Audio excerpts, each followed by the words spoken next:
தேங்காய், முந்திரி பருப்பு, அப்புறம் பொட்டுக்கடலை கொஞ்சம் போட்டு தண்ணியாக அரைச்சிருக்கேன். இந்த இதில் போடுறோம். இது திக்னஸ்க்காக போடுறோம். கொஞ்சம் லைட்டாக அந்த தேங்காயோட ஃப்ளேவரும் இருக்கும். சும்மா கொஞ்சமாக தான் போட்டிருக்கோம். பிகாஸ் எப்படி இருந்தாலும் திக்காகிடும். நம்ம வடகறி அந்த வேக வச்சதை போட்டோம்னா அந்த திக்னஸ் வந்துடும். இருந்தாலும் நீங்கள் உங்களுக்கு எவ்வளோ பேர் செய்கிறீங்களோ அதுக்கு தகுந்த மாதிரி தண்ணி கொஞ்சம் எக்ஸ்ட்ராவோ இல்லை கம்மியோ பண்ணிக்கலாம்.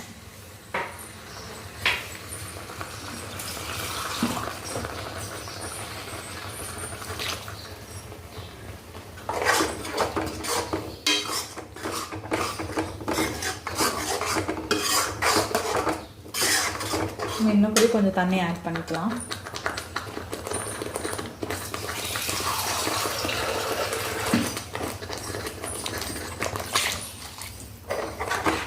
இந்த ஸ்டேஜில் இருக்கப்போ இந்த தண்ணி நல்லா அப்சார்ப் பண்ணி வடை போட்டோன்னா இப்போ நம்ம ஒரு பஞ்ச் அளவு கொத்தமல்லியும் புதினாவும் போட போகிறோம்.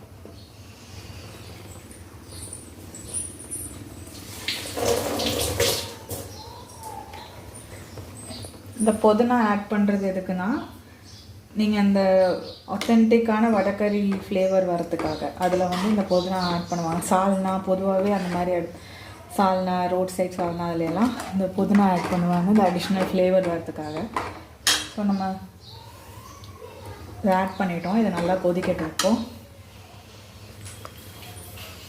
இப்போ வடை ரெடியாக இருக்குது. சுட சுட ஆவிலாம் பறக்குது பாருங்கள். இப்போ இந்த மாதிரி பழத்தில் ரெடி ஆனதுக்கப்புறம் இதை நம்ம அப்படியே போட்டுடலாம். அது உடஞ்சிரும். எப்படி இருந்தாலும் கொஞ்சம் கொஞ்சம் நீங்கள் கலக்க உடஞ்சிரும். அப்போ கரெக்டாக இருக்கும். வடக்கறி இப்போ ஆல்மோஸ்ட் ரெடி ஆயிடுச்சு. இப்போ நல்லா ஒரு கொதி விட்டோம்னா அதில் நல்லா அந்த ஃப்ளேவர்ஸ் எல்லாம் அப்சார்ப் ஆகிடும். அப்புறம் இது இன்னும் கெட்டியாகும். நம்ம வேணும்னா கொஞ்சம் கூட தண்ணி ஆட் பண்ணிக்கலாம். இல்லை கெட்டியாக பிடிக்கும்னா நம்ம கெட்டியாகவே அப்படியே விட்டுடலாம்.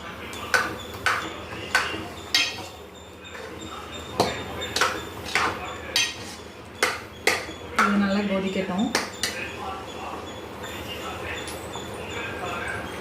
வச்சுக்கலாம்.